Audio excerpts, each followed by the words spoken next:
please subscribe this channel for more videos। तो students, आज का हमारा टॉपिक है कूलम्स लॉ। तो कूलम्स लॉ स्टार्ट करने से पहले एक चीज़ याद रखिए कि चार्जेस की दो टाइप्स होती हैं। एक को हम नाम देते हैं पॉजिटिव चार्ज का और दूसरे को नाम देते हैं नेगेटिव चार्ज का। और ये याद रखिएगा कि लाइक चार्जेस हमेशा एक दूसरे को रिपेल करते हैं, जबकि अनलाइक चार्जेस हमेशा अट्रैक्ट करते हैं। और हमें ये तो पता है कि कोई से दो चार्जेस हों तो वो एक दूसरे के ऊपर फोर्स लगाते हैं, लेकिन वो कितनी फोर्स लगाते हैं इस चीज़ का हमें पता नहीं था। तो ये चीज़ हमें किसने बताई? तो याद रखिए, एक फ्रेंच मिलिट्री इंजीनियर जिसका नाम चार्ल्स कूलम था, उसने हमें ये चीज़ बताई कि दो चार्जेस एक दूसरे के ऊपर कितनी फोर्स लगाते हैं इन 1784।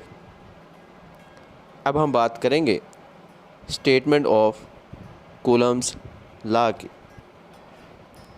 तो लेट कर लेते हैं हमारे पास कोई से दो चार्जेस हैं जिनकी मैग्नीट्यूड Q1 एंड Q2 है और उनके दरमियान डिस्टेंस R है।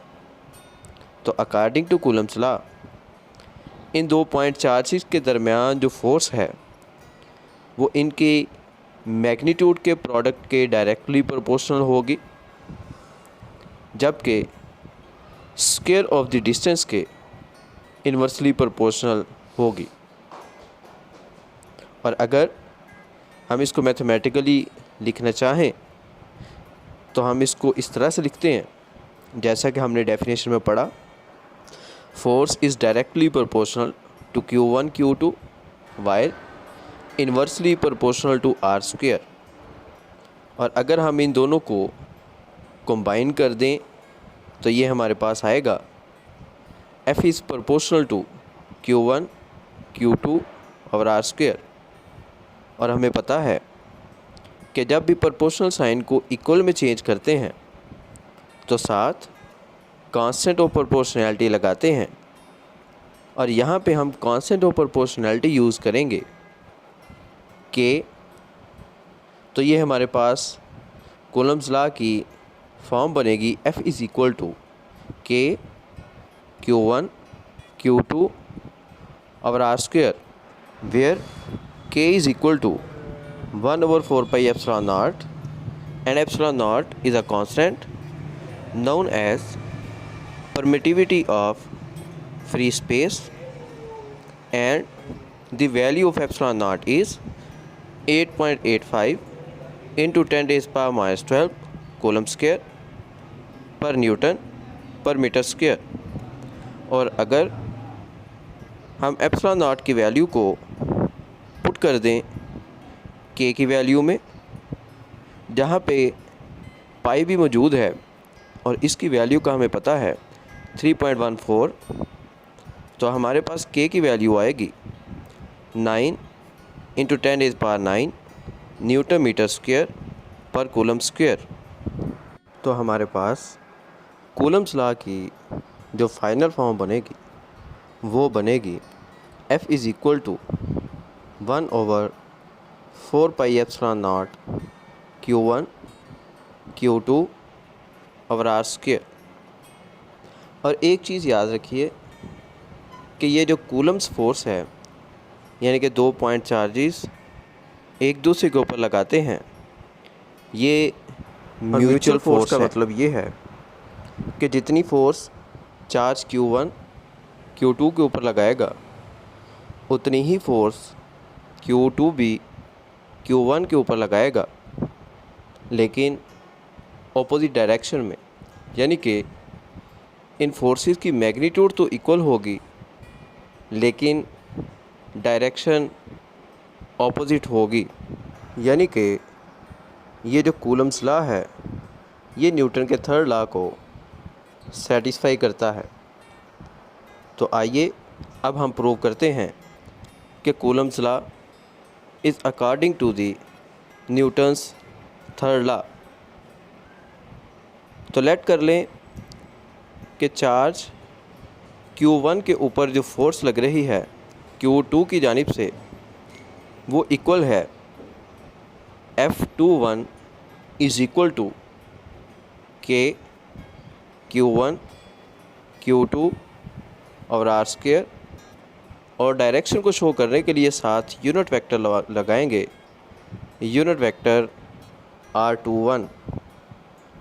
और बिल्कुल इसी तरह से वो फोर्स जो चार्ज 2 के ऊपर लगेगी बाय द चार्ज 1 वो इक्वल होगी F12 is equal to K Q1 Q2 और R स्क्वायर, और डायरेक्शन को शो करने के लिए यूनिट वेक्टर R12।